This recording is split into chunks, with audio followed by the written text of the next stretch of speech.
Hey there mga my loves, Scorpio! Thank you so much sa patuloy at wala ninyong sawa no, na pagsuporta sa akin dito. No. Merry Christmas pa rin no, kasi yung spirit ng Christmas, okay, is hindi pa yan natatapos. At syempre, no, everyday naman, okay mga babes, no. Not becoming so cheesy.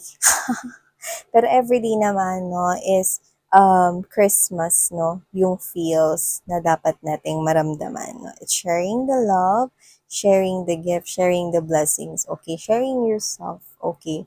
With other people, your loved ones, yan, no? And to the world. Yan, mga babes, no? Thank you so much, Scorpio, sa patuloy at wala ninyong sawa na pagsuporta sa akin dito, no? At syempre, sa mga new subscribers, hi and hello everyone. By the way, my name is Yan. Thank you so much. And sa mga returning subscribers, maraming salamat. Nakatambay pa rin kayo dito. So yun nga, no, simulan na natin itong January 2024 reading ninyo mga babes. Pero syempre, i-shuffle na muna natin lahat. So yun nga, no, let's go ahead and check this out. Pwede ninyong i-skip itong shuffling part if you want.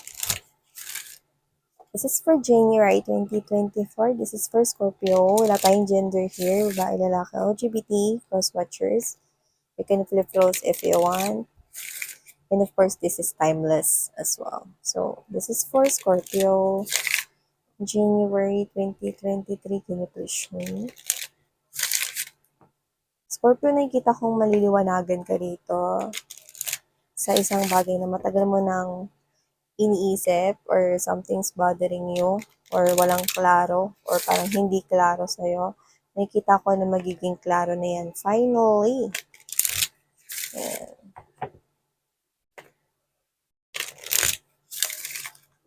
Okay. Good. We did catch the energy. Let's shuffle this one na rin. Scorpio, January 2024. So, kamusta naman yung pag-celebrate nyo ng Christmas, Scorpio? May nalasing ba dyan? Ano, okay lang malasing na walang manggugulo. O may nanggulo sa inyo. May nanggulo ba sa natutulog niyong puso? Bala kayo dyan. January 2024, just catching up the right energies for you, Scorpio. Okay, good.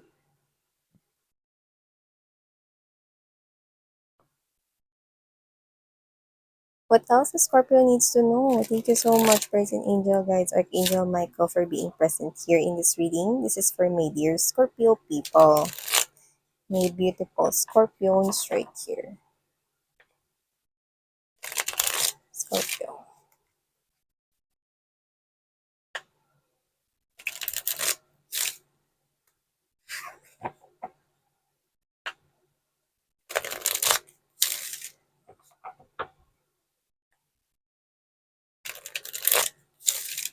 Okay, so Scorpio, let's go ahead, no? Tingnan natin ang mga mensahe dito for you guys.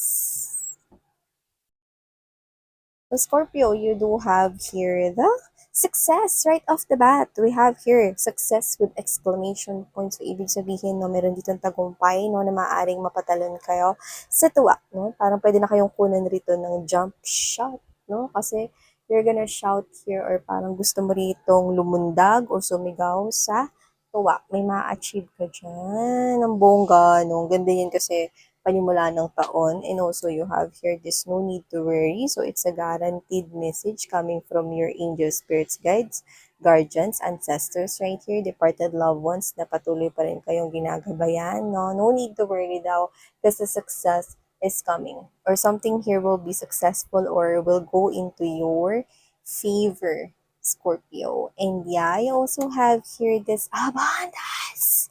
See, wow, beautiful, strong messages for you. Scorpio, abundance together with success. Are you just kidding me? Alam mo, Scorpio, I'm getting the energies of those na parang yung marami sa inyo yung nag-struggle this past few years or this recent year, whatever the case may be.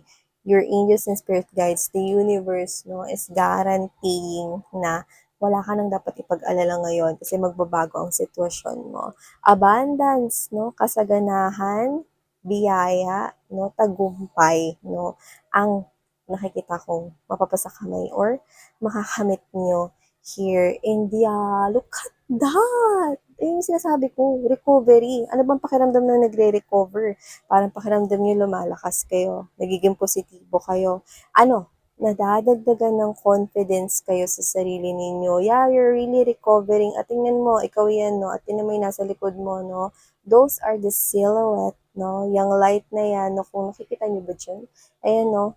Meron dyan mga angels, no? Nag-guide sa inyo rito, no? Para sa recovery na to. So, 2024 is really, really good year for you, Scorpio. Yeah, within the next few months, something is ascending. Look at that gold ladder right here, no? Gold staircase right here. Wow, beautiful.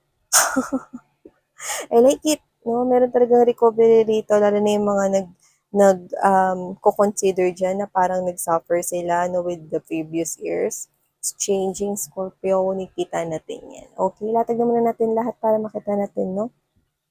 Ano pa yung mas magandang bird's eye view dito. So yeah, you're really thinking about this, no?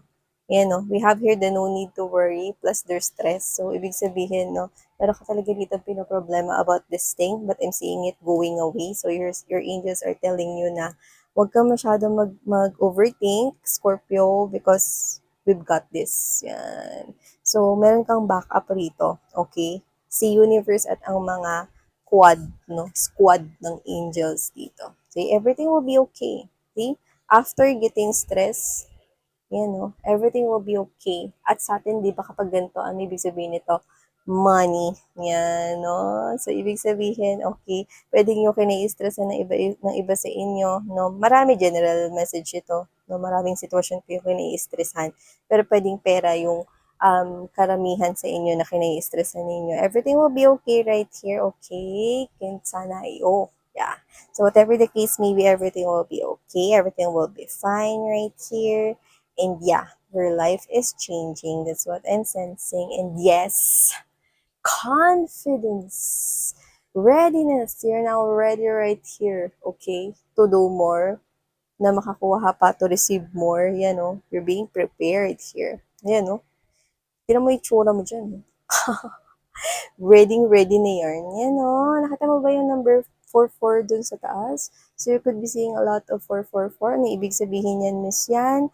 Number 4 is the strong number of stability, something that will stay, at katabi ito ng money. So, ibig sabihin, there's something here long term, no? Like, grounded ang pera sa inyo. Nakita ko rito na ang pera dito ay magsistay. Yan naman yung mga ganyan na parang ikaw to na problema ka sa pera, most likely, no, in the recent years, it's changing, no, in this money is about to stay. Kung anong perang parating sa inyo, oportunidad na may kinalaman sa pera, no, or pag-angat rito ng inyong designation, posisyon, no, or businessman yan, nakikita ko rito, prepare yourself. Kasi nakikita ko rito na kung ngayon is parang feeling mo life is boring for you guys, or parang wala masyadong ganap sa buhay mo, then get ready. Kasi nakikita ko na mga susunod na kaganapan within the next few months, your life will ascend positively. Yes. And yeah, we have here the sweetheart. Si iba na nag-expect ng baby and seeing a good news. Baby is coming here, no? Not necessarily January. Actually, yung iba, nakita ko rito, no, na pwedeng bubuhin nyo pa lang yung January. Yes, okay. So, whatever the case, maybe yung iba naman, no, matagal na itong iniintay. So, dito may magbubunga na para sa iba sa inyo. So, this baby will create more balance sa inyong relationship if you have this type of loving connection or nasa isang loving relationship na kayo ngayon and you're waiting for this baby. Baka married na kayo or baka naghihintay na kayo ng partner mo, no, ng good news na magkaroon ng anak and it's coming. Okay? January. Yung iba mga babes, no, so January, nakita ko, no, na yan ay kasalukuyan pa lang on process. But definitely, it's a guarantee. Okay. na meron talaga dito magbubunga because of your love for each other. And yes, okay, for singles, mga babes, sabi namin iba, singles dyan, Miss Yan, Scorpio, Laba, yan. Meron, nakikita ko rito mga babes, no, na ito hindi para sa lahat, pili lang talaga to. Like, literally, siguro nabibilang lang sa daliri yung makaka-resonate dito sa sabihin ko. Pero, if ikaw to na meron kang anak, no, and you're waiting here for someone, no, na mag-a-accept sa'yo, no, like, mamahalin ka kasama yung anak mo. I'm seeing someone new coming into your life, and this person, no, is someone here na parang aakuin niya or aariin niya rin na parang kanya yung anak mo. Yun. If you are single mom or single dad, right there, no. Pero for those singles, no, the general message that I'm getting from here is that this person, a new person is coming towards your life, and it could possibly happen February, yes, kahit na pang January itong binabasa natin because timeless ang energy readings at pag nagbanggit ako ng petsa, ibig sabihin it's something significant, so you might want to remember or jot it down. Someone is gonna be your sweetheart here. This person is embodying with this kind of sweetness right here. Like this person here is afraid of losing you, or this person here is afraid, no, na mawala ka sa buhay niya after kanyang ma-meet right here. So yeah, with the withdrawal, and there's this gain right here na nakikita ko rito na talagang itong tao na to could be owning a farm but doesn't have to be. Pero nakikita ko rito na mahilig siya sa mga nature vibes, or baka siya na ano to, what's this? Plantito't plantita, or mahilig magtanim ng mga halaman, baka mahilig sa flowers or whatever, pero kahit hindi, okay lang. Mahilig siya sa landscapes, no, or yung mga parang picturean yung mga nature, or mga mountains, seas, mga ganyan, or sunset, sunrise, nakita ko dito, Scorpio. And also, I'm also picking up that whoever this individual is somewhat na dumaan siya rin sa parang proseso na meron siyang kinahumalingan. Doesn't have to be na tao, pero pwede rin naman. Pero nakita ko na inaalis niya. Kung tao man yun, matagal na yun wala sa buhay ninyo, kaya hindi, sa buhay niya, at hindi yun makakagulo sa inyong dalawa. Okay? At kung ito naman ay bisyo, which is I do get strongly, okay, na bisyo yun, matagal na natin nalikuran yung bisyo na yan. Don't worry, hindi ko naman nakukuha na yung bisyo na yun is something to do with drugs or whatever, no? But yung bisyo na yun has something to do with possibly cigarette smoking, no? Kita kong, ano na, controlled niya na yun, tapos na. Okay? May discipline na siya about that. And also, no, kung yan man ay parang kunwari, sugal or whatever, hindi ko na nakikita na ibabalik niya yun. Like, natuto na talaga siya ever. Okay? So, may ganun siyang history, pero hindi ko yung nakikita nagiging hadlang sa inyo kasi makikita mo naman, papatunayan mo. Like, literally, pwedeng sabihin niya yan sa'yo, tapos magulat ka. And then, this is you. Wow, ang galing nun. Paano mo na-control yun? Kasi di ba sometimes, when we get attached to a thing, no, like literally we cannot control about it, no, lalo na kung everyday yun. Kunyari, cigarette smoking, everyday niya ginagawa, maya, no? And then, na-control niya yun. So, sobrang hindi mo mapapansin no, na parang, talaga, naninigarilyo ka pala dati. Ganun, example lang yung mga babes, ah. Talaga, talagang ganun ka talaga dati. As in, hindi mo na makikita, walang bakas na makikita mo pa yung na yun, vision na yun. Like literally, this person is nag-change na talaga siya. 360 degrees. And you have here this leap of faith. Yeah. The Knight of Roses, or the front runner, is also present here in the Ace of Roses. Yeah. New person, singles. You know, all the single ladies, all the single boys. May pilit lang yung kanta. Ayan no, first impression right here. Okay, there is already a connection na, magical connection na hindi ma-explain. At ang roses dito ay simbolo ng pag-ibig. So ito ay magsisimulang mag-bloom. Gaganda ang samahan ninyong dalawa. Like for some reason, it's like kung meron ka mga options, no? Parang ayaw mo na kausapin yung ibang mga options, no? You just want to stay connected with this person here. Like finish na. Um, sa kanya ako nakaka-connect, kaya ititigil ko na yung pakikipag-connect ko sa iba. Yan, no? Lalo na kung ikaw to na marami kang options around you or may mga options ka. I'm seeing you cutting them and staying in this energy. Siya na yung kakausapin mo, na hindi mo na entertainin yung iba. You're gonna take a leap of faith with this new person here. That's what I'm sensing. And so, I'm seeing that this person here can definitely win your heart. Yan. Oh. So, yung iba doesn't have to be a single mom or a single dad, ha? But for singles out there, I'm seeing you here, no, na this person wants to build a home in a family with you. And for those naman na hihintay rito ng magkaroon kayo ng anak, I'm seeing it happening for you guys. Okay? Love is in the air. And we have here the Ace of Mirrors energy, fresh meat. Yeah. You do not see this coming talaga. With the fresh meat in reverse, this is the Ace of Swords energy in reverse position. And you do have here the Eight of Rings, camera guy right here, and Nine of Roses, meeting the parents. So definitely, I'm seeing that this is the person here na magiging seryoso siya sa'yo to the point na gusto kanya ipakilala sa parents niya, sa family niya, sa mga closest friends niya, no? At yun yung hindi mo alam, but it's going to get ma-reveal sa'yo, yung nakikita ko rito. And this person here is somewhat na pwedeng matagal ka na rin niya rito na nagugustuhan, sinusubaybayan, no? Patingin-tingin lang siya nun, no? Siguro hindi niya rin akalain, no, na siya yung magugustuhan mo, lalo na kung meron ka namang option na iba. Pero this person here could be already watching. Alam mo, hindi siya yung watching na nagsustalk or whatever. No? Actually, this person here, nakuha ko sa kanya rito ng protective energy. So, pwedeng matagal na rin na around you itong person na to. Like, literally, yung nakuha ta example, this person here, meron na parang, kunwari kung katrabaho mo siya, merong something slippery dun sa pwesto mo, no? Pero siya, dun naman siya nakaupo sa malayong table, okay? Pero alam niya yun, aware siya dun. And then this person here, this person will go there, near at your desk, and imamap niya yun, okay? Yung something slippery na yun, no? May tapon bang tubig or whatever, example ka nun. So this person here is protecting you already. May mga ginagawa na siya rito, no? Kahit wala ka doon, kahit hindi ka present sa situation, may mga ginagawa na siya rito upang matulungan or protektahan ka. Oh, tinan mo, tago siya sa malaking camera na to. No? So, ibig sabihin, kaya magalala, marireveal na rin yan sa inyo.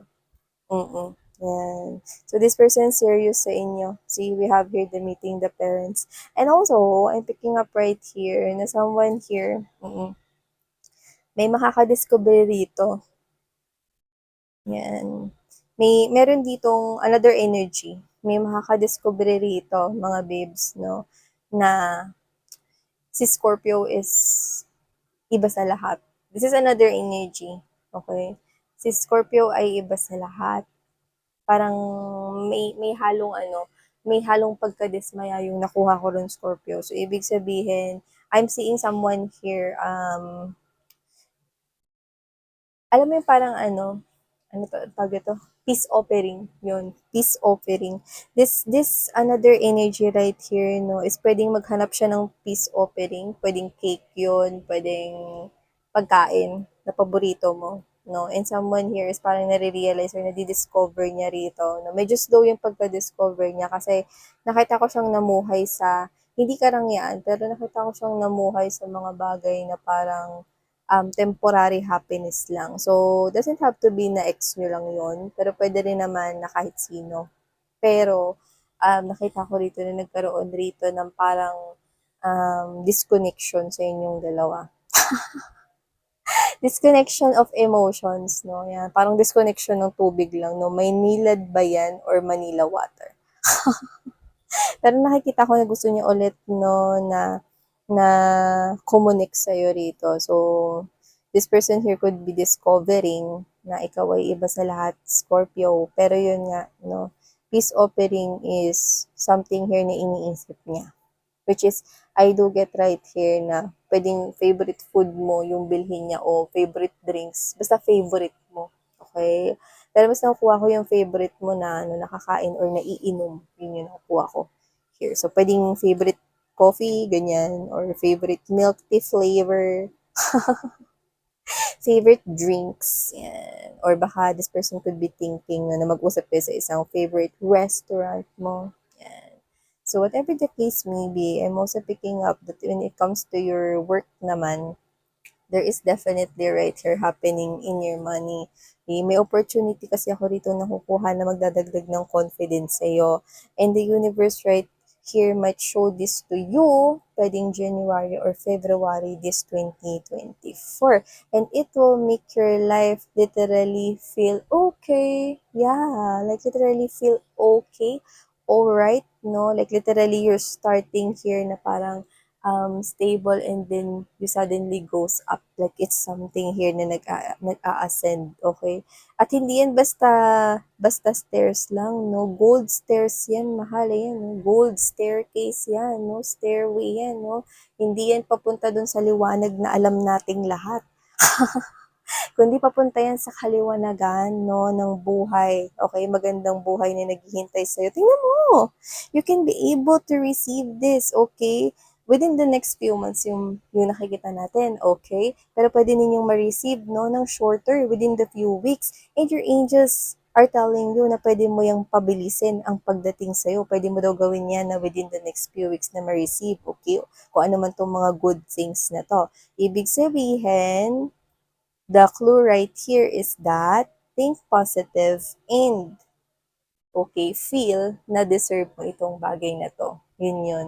For you to be able to pull it closer, no? Mas mabilis dun sa next few months, okay? At maging next few weeks na lang. So, yun nga yun, no? Wow! Claim this and receive this, okay? Scorpio, whatever it is that you're bothering here, it's changing. If you have problems here when it comes to money or ano man yan, business, I'm saying it's changing. At kung iniisip mo naman na yung love life is not for you, then I do not see that here. Because love life is for you. Someone's coming to your life, no? Pagtapos dumating ni Santa Claus, okay nitong nakaraang Pasko sa'yo, no? Ang iyong one true love naman ang paparating sa'yo. And for those in relationship, I'm seeing you, no, na mas magiging balanse pa kayong dalawa ng partner mo, especially kapag ka nagkaroon na kayo ng anak. So, thank you so much, Scorpio. This is your January 2024 reading. Thank you so much, Ara, ngayon, Love and Life. Annyeong.